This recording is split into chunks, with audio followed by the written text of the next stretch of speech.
جی دوستو، السلام علیکم ورحمۃ اللہ تعالی وبرکاتہ۔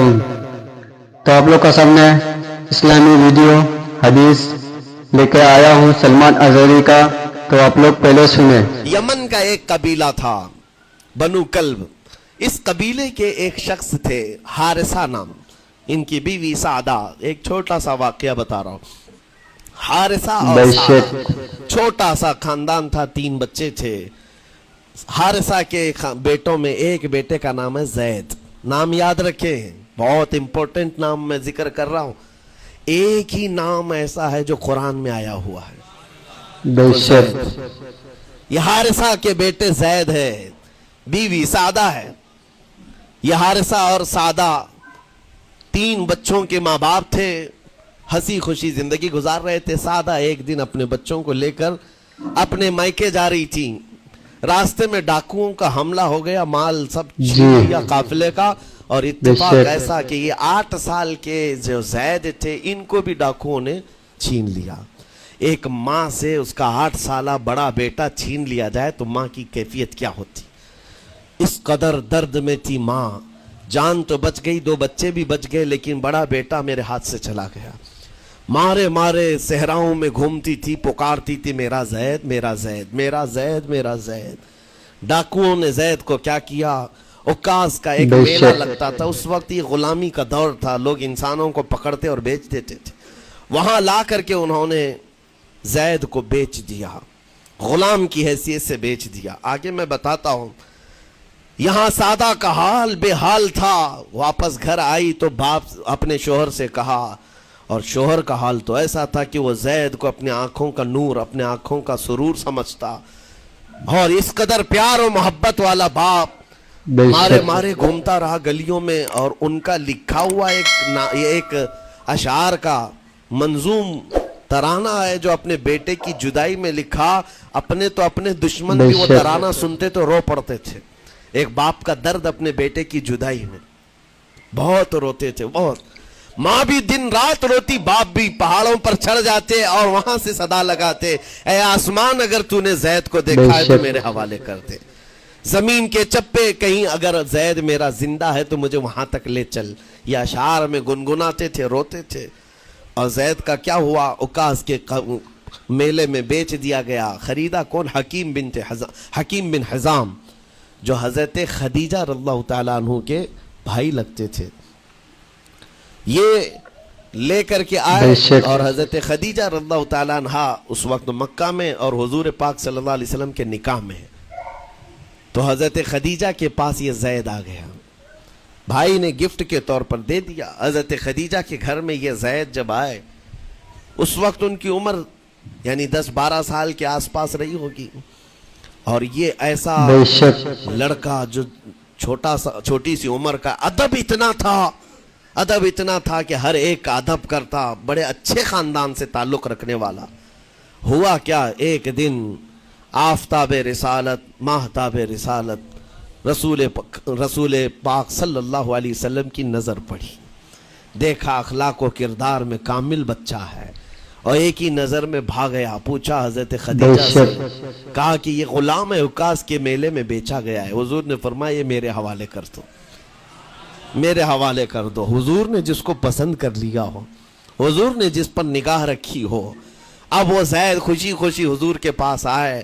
نبی پاک صلی اللہ تعالیٰ علیہ وسلم ان کے اخلاق سے بڑے خوش تھے، اور اس کے بعد محبت بھی ایسی دی، ایسی شفقت دی کہ زید کو نہ باپ کی خبر تھی نہ ماں کی خبر تھی، جو کچھ تھا وہ رسول اللہ کے پاس تھا۔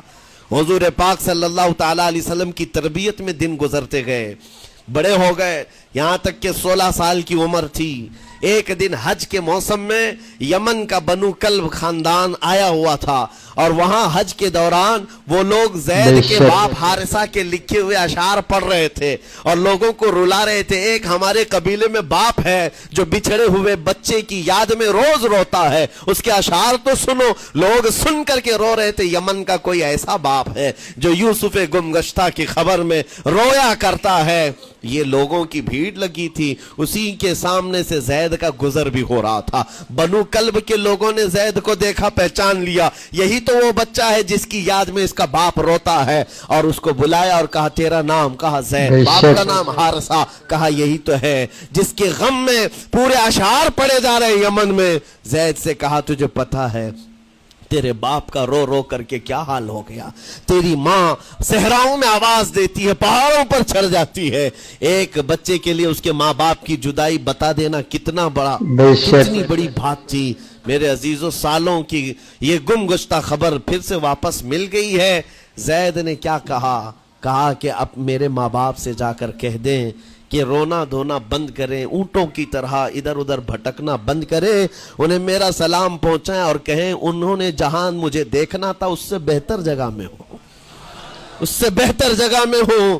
یہ بنو کلب خاندان گیا یمن، جا کر کے باپ سے کہا، حارثہ سے اور سعدہ سے، خبر تمہارے لیے اچھی لائے، تمہارا گم ہوا بیٹا جو پچھلے 10-12 سالوں سے تمہیں نہیں مل رہا تھا، وہ حرم کعبہ کے پاس ہمیں نظر آیا ہے، غلام بنا کر لوگوں نے بیچا ہے اسے، لیکن وہ ایک ایسے حسین و جمیل کی غلامی میں ہے، ایک ایسے حسن والے کی غلامی میں ہے کہ زید وہاں سے ہٹنا نہیں چاہتا۔ باپ نے کہا میرے کلیجے سے پوچھو مجھ پر گزرتی کیا ہے، اس کی ماں سے پوچھو، ایک نظر دیکھ لے گا وہ واپس ہماری جھولی میں آ جائے گا۔ دوڑتے دوڑتے یمن سے گھنٹوں، یعنی جو مہینوں کا سفر تھا، دنوں میں طے کر کے پہنچے، مکہ آئے۔ جیسی آئے تو رسول پاک صلی اللہ علیہ وسلم کو ڈھونڈا، حضور پاک مل گئے تو دھاڑے مار مار کر باپ رونے لگا اور کہا کہ اے محمد صلی اللہ علیہ وسلم، ہم نے آپ کے متعلق سنا ہے یتیموں کے والی ہیں، آپ کا دل بہت بڑا ہے، مجھ باپ کے اوپر رحم کیجئے، برسوں سے اپنے بچے کے لیے ترس رہا ہے، میں اور میری بیوی تڑپتے ہیں، صحراؤں میں آواز دیتے ہیں۔ حضور نے پوچھا ہوا کیا ہے تمہارے ساتھ؟ کہا ہمارا بیٹا گم ہو گیا تھا، برسوں ہو گئے تھے، لیکن سنا ہے وہ یہاں رہتا ہے۔ حضور نے پوچھا کیا نام ہے اس کا؟ کہا زید اس کا نام ہے، میرا نام حارثہ ہے۔ حضور پاک صلی اللہ علیہ وسلم کے محبوب زید کے بارے میں پوچھ لیا، حضور جس سے خود محبت کرتے ہو، حضور جس سے محبت کرتے ہو، باپ نے پوچھ لیا۔ حضور نے فرمایا کہ ٹھیک ہے، میں ایک باپ کے کلیجے سے اس کے بیٹے کو الگ نہیں کر سکتا، ماں سے اس کے بیٹے کو جدا نہیں کر سکتا، لیکن بات اتنی ہے کہ زید کو بلایا جائے، فیصلہ اس کے ہاتھ میں ہے، فیصلہ اس کے ہاتھ میں ہے۔ میں زید کو بلاتا ہوں، غلام تھے اس وقت، حضرت زید کو بلایا گیا، اور اس وقت بھری جوانی والا زید ہے۔ جیسی ہی آئے پہلی نظر باپ کو دیکھا، ماں کو دیکھا، ماں باپ تو چیخ پڑے ہمارا زید مل گیا، ہمارا زید مل گیا۔ لیکن کمال کی بات میں دیکھتا ہوں ایسی دیوانگی پوری دنیا میں نہیں ہے۔ زید نے دیکھا اپنے ماں اور باپ کو، لیکن اسی وقت اپنی آنکھیں جھکا لی اور حضور کی طرف کر لیا۔ نا ادھر پہلے حضور پاک صلی اللہ علیہ وسلم کی طرف، حضور نے دیکھا کہ زید ماں باپ کی طرف دیکھ نہیں رہے ہو، جو رو رو کر کے برا حال کر چکے ہو۔ حضور نے زید سے کہا پہچانتے ہو؟ کہا ہاں حضور، یہ میرے باپ ہیں اور یہ میری ماں ہے، یہ میرے چچا ہے۔ حضور نے فرمایا پھر ملتے کیوں نہیں ہو؟ کہا سرکار اگر اجازت ہو تو ملوں گا، برسوں کا بچھڑا ہوا جوان ہے، آپ اجازت دو تو میں ملوں گا۔ نبی پاک صلی اللہ علیہ وسلم نے فرمایا جاؤ تمہیں اجازت ہے۔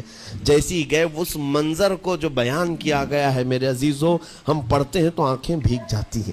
ماں لپٹ کر کے اپنے بچے کو ہر جگہ چوم رہی ہو، باپ سینے سے لگا کر کے دھاڑے مار کر رو رہا ہو، پہلے تو غش کھا کر گر گیا تھا، پھر افاقہ ہوا، یہ دردناک منظر تھا۔ اس کے بعد زید بن حارثہ کو کیوں نہ تکلیف ہو، غم کیوں نہ ہو، ماں باپ بچھڑے ہوئے اتنے سالوں کے بعد دیکھنے کو ملے، دل پر کیا بیت رہی ہوگی۔ میری ماں وہی جو مجھے خشکیوں میں پالا کرتی، تریوں میں پالا کرتی، میرا باپ وہی جو خون پسینے کی کمائی سے مجھے کھلایا تھا، آج آ گیا ہے۔ حضور پاک صلی اللہ علیہ وسلم نے کہا زید یہ جو جذباتی منظر ہے اس کو ختم کر کے اب اعلان کر دو کہ تمہاری ماں آئی ہے تمہیں یمن سے لینے کے لیے، تمہارا باپ آیا ہے، تمہارا چچا آیا ہے تمہیں یمن سے لینے کے لیے، میں نے فیصلہ تمہارے حوالے کر دیا ہے، میں اپنی غلامی سے تم کو آزاد کر دیتا ہوں، تم بغیر کوئی فدیہ لیے ہوئے، بغیر کوئی پیسہ لیے ہوئے، اس وقت اپنے غلام کو کوئی چھوڑتا نہیں تھا، لیکن تمہاری ماں کا درد دیکھا نہیں جا رہا، میں آزاد کر دوں گا بغیر کسی فدیہ کے، تو اپنی ماں اور اپنے باپ کے پاس جا سکتا ہے۔ اتنا حضور کا فرمان، آزاد کر دینا مکہ میں آسان نہیں تھا، بیٹے کو آزاد کیا حضور پاک صلی اللہ علیہ وسلم نے، تب جانتے ہو وہ کمال کا بیٹا ہے زید بن حارثہ۔ اسی وقت اپنی ماں کو دیکھتے ہیں، باپ کو دیکھتے ہیں، چچا کو دیکھتے ہیں، اور اس کے بعد مکہ والے یہ منظر دیکھنے کے لیے جمع تھے۔ مخاطب ہو کر کے کہتے ہیں اے سارے مکہ والوں گواہ ہو جاؤ، میں اپنی زندگی حضور محمد مصطفیٰ کے لیے وقف کر دیا ہے، میں نے محمد عربی صلی اللہ علیہ وسلم کے لیے زندگی وقف کر دی ہے، نہ مجھے یمن جانا ہے، نہ مجھے بنو کلب جانا ہے۔ ماں اور باپ دیکھتے رہ گئے۔ باپ نے پوچھا زید آزاد کیا گیا ہے اور آزادی کی زندگی کو چھوڑ کر تو غلامی کی زندگی کو قبول کر رہا ہے؟ زید بن حارثہ نے اس وقت تاریخی جملہ کہا تھا، کہا بابا آپ نے جتنی شفقت کی ہوگی یا 1000 ماں باپ مل کر اپنے بیٹوں پر جتنی شفقت نہیں کیے ہوں گے اس سے زیادہ شفقت محمد الرسول اللہ نے کیا ہے۔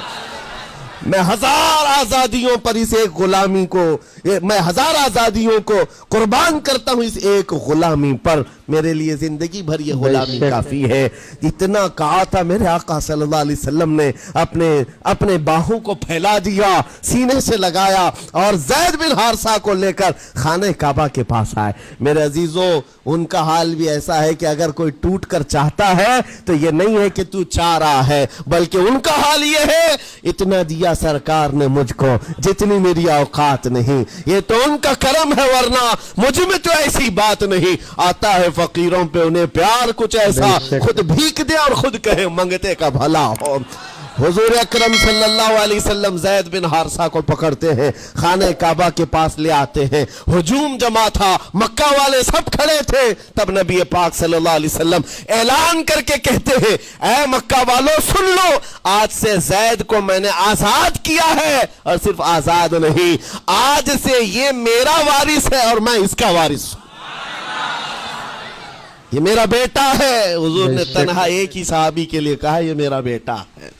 اور اس کے بعد زید بن حارثہ کو لوگ جو مکہ میں پکارتے تھے زید بن محمد کہتے تھے، محمد کا بیٹا زید، رسول پاک صلی اللہ علیہ وسلم کے بیٹا ہونے کا شرف پایا ہے۔ میرے عزیزوں یہ جنہوں نے حضور صلی اللہ تعالی علیہ وسلم کے دربار کا ایک بار مزہ چکھ لیا تو وہ پھر یوں ہی کہتا ہے پھر کے گلی گلی تباہ، ٹھوکریں سب کی کھائی کیوں، دل کو جو عقل دے خدا تیری گلی سے جائے کیوں۔ بے شک حضور پاک کی گلی میں جو ایک بار مزہ لے لے وہ پھر دنیا کی ٹھوکریں نہیں کھاتا۔ دوستوں